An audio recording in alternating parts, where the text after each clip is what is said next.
Ravi Prakash Siliconandhra hospital Kuchipudi super speciality వైద్య సేవలు పూర్తిగా ఉచితం.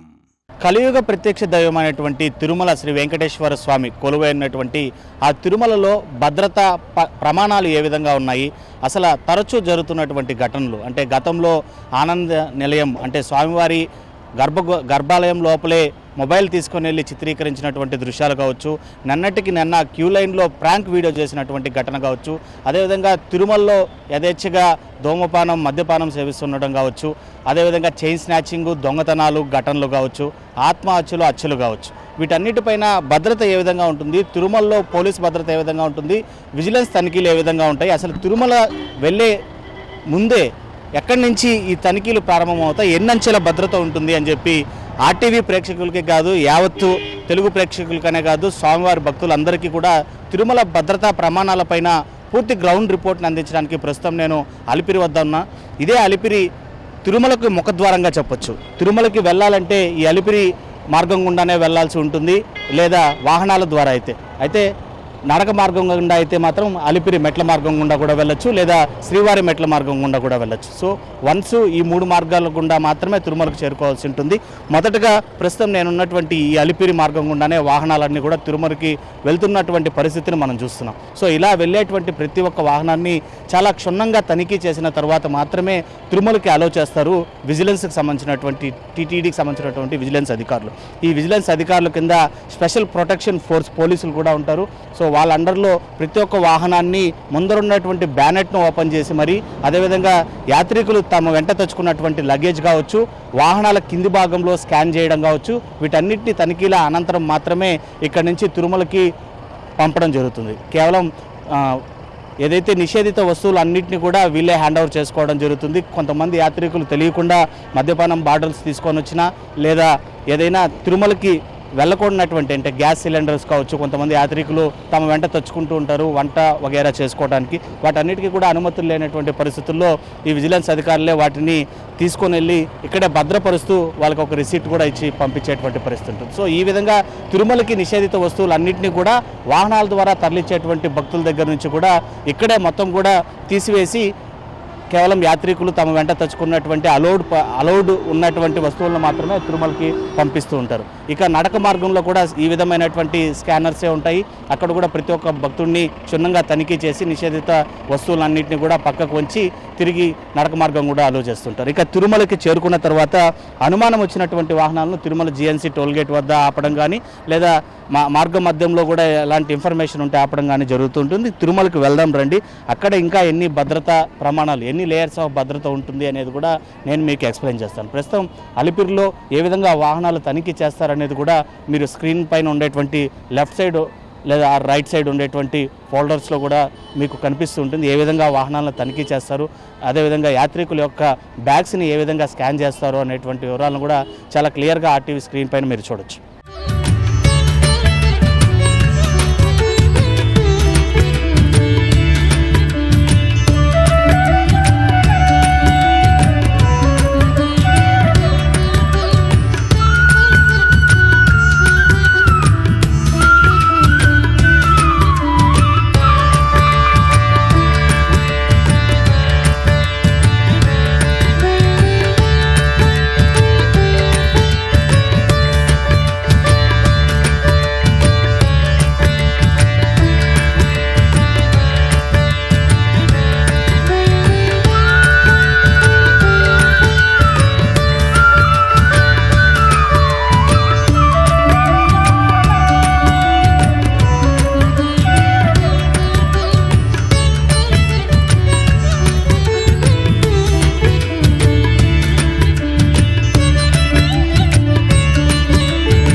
అలా తిరుమలకి ఏదైతే ముఖద్వారమైనటువంటి అలిపిరి చెక్ పాయింట్లో పూర్తిగా కూడా వాహనాల తనిఖీలు, కాలినడక మార్గం నుంచి వచ్చేటువంటి భక్తులకి తనిఖీలు నిర్వహించిన అనంతరం ఎక్కడన్నా అనుమానం అనే రీతిలో ఉంటే తిరిగి తిరుమల టోల్గేట్లో ఒకసారి తనిఖీ చేస్తామని చెప్పడం జరిగింది. సో అలా క్యూ కాంప్లెక్స్లోకి ఎంటర్ అయినటువంటి భక్తులు అంటే వైకుంఠ క్యూ కాంప్లెక్స్ 1 ఇంకా 2 ఉంటాయి.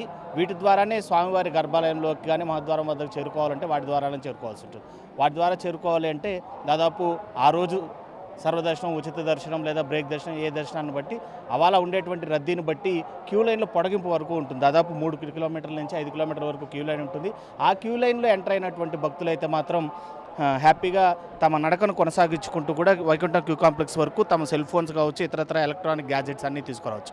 అయితే వన్స్ వైకుంఠ క్యూ కాంప్లెక్స్ 1 లేదా 2లోకి ఎంటర్ అయిన తర్వాత మాత్రం ఖచ్చితంగా అక్కడ ఉండేటువంటి స్కానింగ్ సిస్టమ్తో మరోసారి ప్రతి ఒక్క భక్తుడిని క్షుణ్ణంగా తనిఖీ చేస్తారు. తనిఖీ చేసి తన వద్ద ఎనీ ఎలక్ట్రానిక్ గ్యాడ్జెట్స్ ఉంటే ఖచ్చితంగా వాటిని హ్యాండ్ ఓవర్ చేసుకోవడం, మెటల్ డిటెక్టర్స్ ద్వారా అందులో నుంచి బయటకు రావాల్సి ఉంటుంది. సో ఇవన్నీ అన్ని తనిఖీలు నిర్వహించిన తర్వాత తిరిగి ఇప్పుడు ఏదైతే మీరు చూస్తున్నారో శ్రీవారి ఆలయం గర్భాలయంకి చేరువుగా ఉండేటువంటి మహద్వారం వద్ద, అంటే ఈ మహద్వారానికి లెఫ్ట్ సైడ్న, అంటే ఇప్పుడు ఏదైతే భక్తులు మహద్వారం దగ్గర కాచి ఉన్నారో ఆలయంలోకి ప్రవేశించడానికి దానికి కేవలం 20 అడుగుల దూరంలోనే, అంటే 20 అడుగుల దూరంలోనే మరో స్కానర్ కూడా ఉంటుంది. అనుమానం కనుక కలిగి ఉంటే, అంటే వైకుంఠం కాంప్లెక్స్ 1 ఇంకా 2లో ఇన్ కేసు సెక్యూరిటీని దాటుకుని కనుక ఏదైనా వ్యక్తి కనుక లోపలికి వచ్చేసి ఉంటే, క్యూ లైన్ల ద్వారా వచ్చేసి ఉంటే ఇక్కడ మరోసారి స్కానింగ్ నిర్వహిస్తారు. సో దాదాపు 4 అంచెల భద్రత నడుమ తిరుమల శ్రీవారి ఆలయంలోకి భక్తుడిని ప్రవేశించేటువంటి పరిస్థితి అయితే ఉంటుంది. ఇలా గతంలో నుంచే కూడా జరుగుతున్నటువంటి సిస్టమ్ ఇది. అయితే నూతనంగా కూడా ఈ సీసీ కెమెరాలను ఏర్పాటు కావచ్చు, ఫేస్ రికగ్నైజేషన్ కెమెరాలను ఏర్పాటు కావచ్చు, అంటే వచ్చినటువంటి దొంగతనం చేసేటువంటి దొంగలు కావచ్చు వారిని రికగ్నైజ్ చేయడానికి ఈ ఫేస్ రికగ్నైజేషన్ కెమెరాస్ చాలా వరకు ఉపయోగపడుతుంటాయి. వాటి ద్వారా కావచ్చు, లేదా నిషేధిత పదార్థాలను తీసుకెళ్తున్నాడు అనేటువంటి అనుమానం ఉంటే కమాండ్ కంట్రోల్ నుంచి అనునిత్యం దాన్ని పరిశీలించేటువంటి ఒక ప్రత్యేక కమాండ్ కంట్రోల్ బృందం కూడా ఉంటుంది. సో ఇంతటి భద్రత నడుమ శ్రీవారి ఆలయంలోకి భక్తులు ప్రవేశిస్తూ ఉంటారు. అయితే ఇలా కొన్నిసార్లు అయితే మాత్రం అడపాదడప 1-2 భక్తులు అయితే మాత్రం ఎలక్ట్రానిక్ గ్యాజెట్స్ని తీసుకెళ్తున్నారు అనేటువంటిది ప్రధానమైనటువంటి జరుగుతున్నటువంటి చర్చ. అయితే నూతనంగా ఇప్పుడు కూటమి ప్రభుత్వం ఏర్పడిన తర్వాత వాటికి చెక్ పెట్టే దిశగా నూతనంగా నియమింపబడ్డటువంటి తిరుమల తిరుపతి దేవస్థానాల కార్యనిర్వహణాధికారి శ్యామలరావు అయితే మాత్రం దానిపైన ప్రత్యేక దృష్టి సాధించారు. భద్రతను మరింత కట్టుదిట్టం చేస్తూ తిరుపతి అలిపిరి మార్గం దగ్గర నుంచి కూడా కాలినడక మార్గం కావచ్చు, క్యూ కాంప్లెక్స్ కావచ్చు, మరే ఇతర ఆలయాల్లో అయితే మాత్రం మరింత భద్రత నడుమ స్వామివారి దర్శనం అయితే మాత్రం చేసుకోవాలని భక్తులకు సూచించడమే కాకుండా భద్రతా సిబ్బంది ఒళ్ళు దగ్గర పెట్టుకొని భద్రతా ఏర్పాట్లను పరిశీలించాలని చెప్పి కూడా ఆయన వార్నింగ్ ఇవ్వడం జరిగింది. సో సెక్యూరిటీ విషయానికి వస్తే పూర్తి స్థాయిలో ఇక ఆలయ సెక్యూరిటీ కూడా ఆక్టోపస్ బలగాలతో కూడా ఉంటుంది. మహద్వారం దగ్గర ఇటువైపు అటువైపు ఆక్టోపస్కు సంబంధించినటువంటి వారు, అదేవిధంగా ఎస్పీఎఫ్కి సంబంధించినటువంటి వారు కావచ్చు, ఆలయ ప్రాంగణం పైభాగంలో సైతం గన్స్ పట్టుకొని అనునిత్యం 24/7 పహారా కాసేటువంటి సెక్యూరిటీలు కావచ్చు. సో వీటన్నిటి నడుమ కూడా ఈ ఆలయం చాలా భద్రత నడుమ ఉంటుందనే చెప్పొచ్చు. అయితే భక్తి చాటున తీసుకుని వెళ్ళేటువంటి కొంతమంది ఏదైతే కావాలనే దాన్ని సోషల్ మీడియాలో వైరల్ చేయాలి, తాము ఫేమస్ అవ్వాలి అనేటువంటి వ్యక్తులైతే మాత్రం తిరుమల శ్రీవారి ఆలయము లేదా భక్తుల యొక్క మనోభావాన్ని ఏమాత్రం కూడా ఆలోచించకుండా కొన్ని సార్లు ఇలాంటి రిపీట్ చేస్తూ ఉంటారు. అయితే వీటన్నిటికీ మరోసారి జరగనివ్వకుండా చెక్ పెట్టాలని టీటీడీ అయితే మాత్రం చాలా పకడ్బందీగా భద్రతను మరింత కట్టుదిట్టం చేసినటువంటి పరిస్థితులు అయితే మాత్రం తిరుమలలో చాలా స్పష్టంగా కనిపిస్తున్నాయి. వీడియో జర్నలిస్ట్ మణికంఠతో Lokesh reporting for RTV Tirumala. మరిన్ని వీడియోస్ కోసం ఛానల్ ని సబ్స్క్రైబ్ చేయండి, లేటెస్ట్ అప్డేట్స్ కోసం వాట్సాప్ ఛానల్ ని ఫాలో చేయండి అండ్ లింక్ డిస్క్రిప్షన్ లో ఉంది.